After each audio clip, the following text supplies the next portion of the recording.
Hi everyone, welcome to my channel Infinity Tech. So in this video, I'm going to show you how to create a free QR code. So for this, simply go to your Google Chrome. Here we are going to type the QR code generator. This is our QR code generator. You just simply go to this one. This is the free one. Click on this. Just wait for a second and here we go.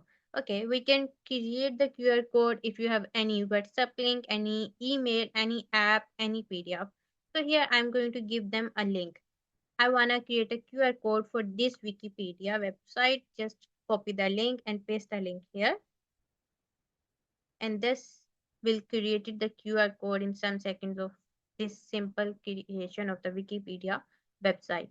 And after that, we have an option to download in the PNG and SVG. We can easily download this QR code in the PNG. And here, I'm not logging here, but if you can log in, you can simply download this by clicking on the simple QR code. Basically, it's a free one. So by using this simple step, you can easily create a QR code with the free versions. And to get more informative videos like this, just follow my channel Infinity Tech. Bye, take care.